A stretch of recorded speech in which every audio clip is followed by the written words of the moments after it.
यह कहानी है एक छोटे से गांव संतीपुर की। एक ऐसा गांव जहां मिट्टी की खुशबू तो थी, लेकिन इन दिनों किस्मत की धूप बहुत तेज थी। गांव में धरती सूख चुकी थी, खेत बंजर पड़े थे, लोग दाने दाने के लिए तरस रहे थे। जीवन एक कठिन परीक्षा बन गया था। उसी गांव में रहता था एक ईमानदार, मेहनती नौजवान रामू। गरीबी उसके घर में बचपन से एक अनचाही मेहमान की तरह थी, लेकिन मेहनत और लगन उसके खून में दौड़ती थी। उसने कभी हार मानना सीखा ही नहीं था, पर अब हालात ऐसे थे कि उसकी हिम्मत भी जवाब देने लगी थी। अब क्या होगा माँ? गांव में तो पानी की एक बूंद तक नहीं बची, खेत सूख गए हैं, जानवर प्यासे हैं। अगर मैं यहाँ रहा तो भूख से मर जाऊंगा और आपको भी भूखा मरना पड़ेगा। मुझे कुछ करना होगा। बेटा, जहाँ भी जाओ, कितनी भी दूर चले जाओ, पर एक बात हमेशा याद रखना। यह बात मेरे पिताजी ने मुझे सिखाई थी और आज मैं तुम्हें सिखा रही हूँ। ईमानदारी कभी मत छोड़ना। सच्चाई और नेक नियत ही सबसे बड़ी दौलत है बेटा। माँ, आपकी यह बात मैं जिंदगी भर नहीं भूलूंगा। मैं आपकी सीख पर जरूर चलूंगा। मैं आपसे वादा करता हूँ। रामू काम की तलाश में दूसरे गांव की ओर निकल पड़ता है। चलते चलते वह एक बड़े और खुशहाल गांव मंगलपुर में पहुंच जाता है। वहां उसका रहने का कोई ठिकाना नहीं था और उसके पास कोई काम भी नहीं था। तभी उसकी नजर एक हवेली पर पड़ी। वह हवेली गांव के सबसे अमीर किसान रतन सेठ की थी। रामू को लगा कि शायद यहीं उसे अपने लिए कोई राह मिल जाए। रामू सेठ जी के पास जाकर बोला, सेठ जी, मैं दूसरे गांव से आया हूँ। मेरा नाम रामू है। हमारे गांव में भयानक अकाल पड़ा हुआ है।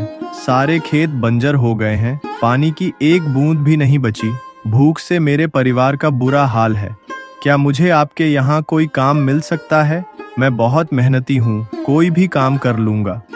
काम तो है बेटा, पर आसान नहीं, बहुत कठिन काम है। मेरे पास 50 गाय। हर दिन सुबह से शाम तक उनका गोबर निकालना होगा, उन्हें चारा देना होगा और हर जानवर को प्यार से पानी पिलाना होगा। ये काम बहुत मेहनत और लगन का है। महीने के आखिर में तुम्हें 500 रुपए मिलेंगे और हाँ, 2 वक्त का खाना मुफ्त मिलेगा। सोच लो, ये काम आसान नहीं है। सेठ जी, मैं यह काम जरूर कर लूंगा। मैं पूरी लगन और ईमानदारी से काम करूंगा। मुझे कोई शिकायत नहीं होगी। अगर आप अनुमति दें तो क्या मैं गौशाला में ही रात को सो सकता हूँ? मेरे पास रहने की कोई जगह नहीं है। ठीक है रामू, तुम गौशाला में ही रह लो, पर ध्यान रहे काम में किसी भी तरह की ढिलाई नहीं होनी चाहिए। अगर तुमने अच्छा काम किया तो मैं भी तुम्हारा ध्यान रखूंगा। रामू ने अगले दिन से ही अपनी पूरी मेहनत और लगन के साथ काम करना शुरू कर दिया। वह रोज बहुत सुबह उठ जाता था।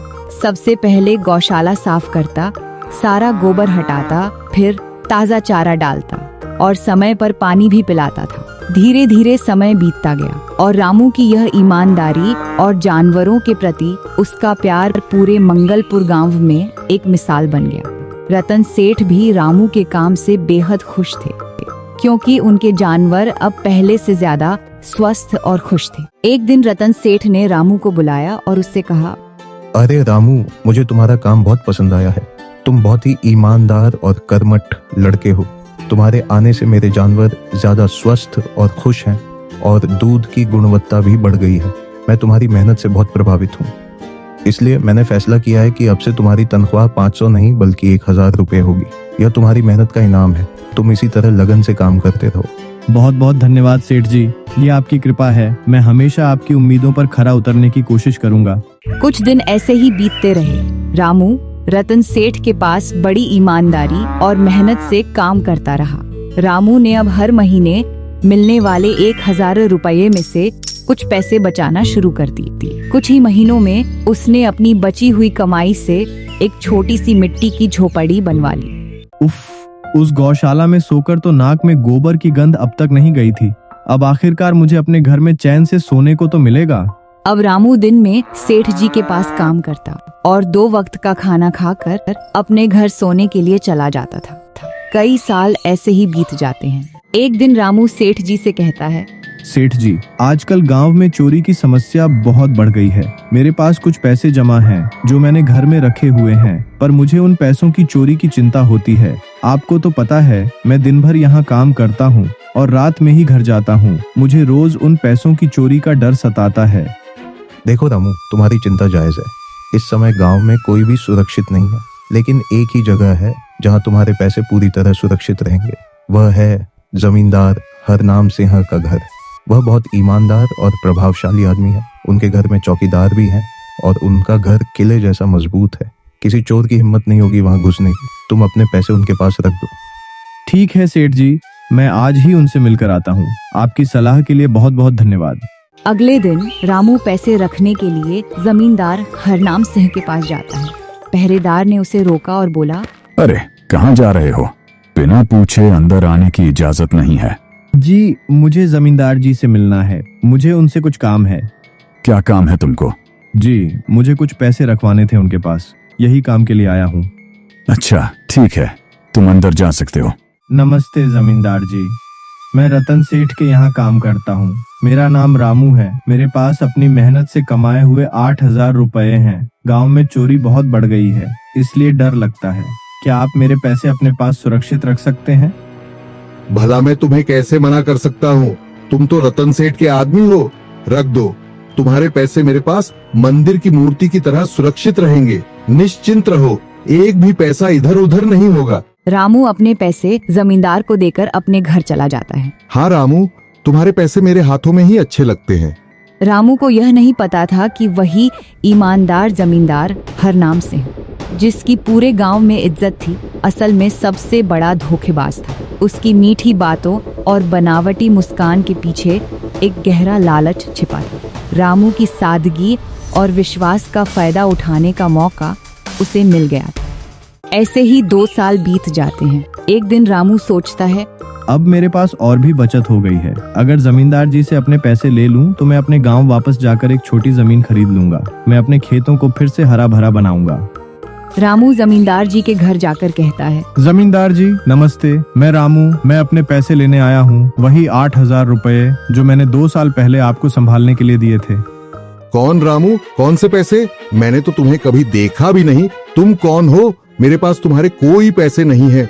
क्या जमींदार जी, आप ये क्या कह रहे हैं? आप भूल गए, मैंने खुद आपको पैसे दिए थे। रतन सेठ जी ने मुझे आपके पास भेजा था। मैं रामू हूँ, गौशाला में काम करता हूँ। मेरे पास तो इतने लोग आते हैं पैसे रखने के लिए। मैं तो हर व्यक्ति से लिखित में ही लेन देन करता हूँ। तुम्हारे पास कोई रसीद है क्या? कोई सबूत है कि तुमने मुझे पैसे दिए थे? बिना सबूत के यहाँ कोई बात नहीं चलती। जमींदार जी, ये आप क्या कह रहे हैं? मैंने तो आप पर भरोसा किया था। रतन सेठ जी ने कहा था कि आप बहुत ईमानदार हैं। मैंने तो सिर्फ आपकी बातों पर विश्वास किया था। ये मेरी 2 साल की मेहनत है। भरोसे से काम नहीं चलता यहाँ। निकलो यहाँ से, वरना अभी पहरेदारों को बुलाकर तुम्हें बाहर फेंकवा दूंगा। जमींदार अपने आदमियों को बुलाकर रामू की पिटाई करने का आदेश दिया। इसे तब तक मारो जब तक ये बेहोश न हो जाए। इस 2 कौड़ी के आदमी ने मेरी ईमानदारी पर सवाल उठाया है। इसे छोड़ना मत। जमींदार के आदमी रामू को डंडों से बुरी तरह मारते हैं। बेचारा रामू दर्द और बेबसी के साथ अपने घर चला जाता है। उसके शरीर पर घाव के निशान साफ दिखाई देते हैं। 2 दिन तक रामू घाव के दर्द के कारण रतन सेठ के यहाँ काम पर नहीं जा सका। जब रतन सेठ को रामू के काम पर न आने की खबर मिली तो वे चिंतित हो गए। उन्हें लगा कि कुछ न कुछ गड़बड़ है। वह खुद रामू से मिलने उसकी झोपड़ी तक पहुंचे। अरे रामू, मेरे भाई, क्या हुआ तुम्हें? तुम काम पर क्यों नहीं आए? ये तुम्हारे शरीर पर चोटें कैसी हैं? सेठ जी, जमींदार ने मेरे पैसे हड़प लिए जो मैंने उनके पास सुरक्षित रखे थे, और जब मैंने पैसे मांगे तो उन्होंने मुझे पीटा भी। मेरी सारी मेहनत, मेरा सारा सपना टूट गया। क्या क्या कहा तुमने? जमींदार ने तुम्हारे पैसे हड़प लिए और तुम्हें पीटा भी? मैंने तो उसे गांव का सबसे ईमानदार आदमी समझा था। ये तो बहुत बड़ा धोखा है। अब देखो कैसे मैं उसकी सच्चाई पूरे गांव के सामने लाता हूँ। मैं उसे सबक सिखाकर रहूंगा। रामू, मेरे पास एक तरकीब है जिससे मैं तुम्हें तुम्हारे पैसे वापस दिलवा सकता हूँ। रतन सेठ रामू के कान में पूरी तरकीब बताते हैं। ठीक है सेठ जी, हे ऊपर वाले, इस तरकीब को कामयाबी दीजिए। अगले दिन सेठ एक सूटकेस भर पैसे लेकर जमींदार के घर जाता है। अरे सेठ जी, आपका स्वागत है। नमस्ते जमींदार जी, मैं बहुत दिनों से आपसे मिलने की सोच रहा था। मैं कुछ महीनों के लिए शहर जा रहा हूँ एक बड़े व्यापार के सिलसिले में। मैं 60,000 रुपए की एक बड़ी रकम आपके पास रखवाना चाहता हूँ। मुझे पता है कि आपके घर से ज्यादा सुरक्षित जगह और कोई नहीं हो सकती। अरे सेठ जी, आपका पैसा मेरे पास पूरी तरह सुरक्षित रहेगा, निश्चिंत होकर जाइए। तभी जमींदार मन ही मन सोचने लगा। इस बार तो बड़ी मछली हाथ लगी है। इतने में वहाँ रामू आ जाता है। अरे रामू, तुम? अच्छा हुआ तुम आ गए, मैं तुम्हारे पास जाने ही वाला था। दरअसल मैं तुम्हारे पैसे लौटाने ही वाला था। मुझे उस दिन थोड़ी गलती हो गई थी, उस दिन पहचान नहीं पाया था। मैं अपनी बात का पक्का हूँ। हाँ रुको, मैं तुम्हारे सारे पैसे अभी देता हूँ। जमींदार रामू के सारे पैसे वापस दे देता है। रामू, और मुझे माफ कर देना उस दिन के लिए। मेरे आदमियों ने उस दिन तुम्हारे साथ बदतमीजी की थी। मैं उन्हें आज ही उनकी नौकरी से निकाल देता हूँ। रामू कुछ बोले बिना वहाँ से चला जाता है। वाह जमींदार जी, आप तो अपनी बात के पक्के हैं। ठीक है, मैं अपने पैसे आपके पास रख देता हूँ। इतना कह ही रहे थे कि तभी रतन सेठ का नौकर दौड़ता हुआ आता है। मालिक, अब आपको शहर जाने की कोई जरूरत नहीं है। वो व्यापारी खुद ही हमारे गांव आ रहे हैं। उन्हें यहाँ की जमीन और व्यापार बहुत पसंद आ गया है। वाह, ये तो बहुत अच्छी खबर है। तो अब पैसे रखने का कोई मतलब नहीं। जमींदार जी, बहुत बहुत धन्यवाद, आपने इतनी ईमानदारी दिखाई। हाँ, लेकिन अगली बार जरूर आपके पास ही आऊंगा। ऐसा कहकर रतन सेठ और उसका नौकर अपने पैसे लेकर वहाँ से चले जाते हैं। धत, ये क्या हो गया? ये 60,000 तो चले गए और जो रामू के 8,000 हड़प लिए थे वो भी गए। आपका बहुत बहुत धन्यवाद सेठ जी। अगर आप ना होते तो मेरी सारी जमा पूंजी वो जमींदार हड़प लेता। रामू, जो व्यक्ति मेहनत और ईमानदारी से कमाता है, ऊपर वाला उसका कभी बुरा नहीं होने देता, और जो हराम की कमाई खाता है उसका कभी अच्छा नहीं होता। यह कहानी हमें सिखाती है कि जो व्यक्ति सच्चाई, ईमानदारी और मेहनत के रास्ते पर चलता है, भगवान अंत में उसका हक जरूर दिलवाता है। उसे अपने अच्छे कर्मों का फल अवश्य मिलता है। और जो लोग लालच में अंधे होकर दूसरों को धोखा देते हैं, उनका अंत हमेशा कड़वा और शर्मनाक होता है। इस दुनिया में सबसे बड़ी दौलत ईमानदारी और नेक नियत ही है, जो कभी खत्म नहीं होती।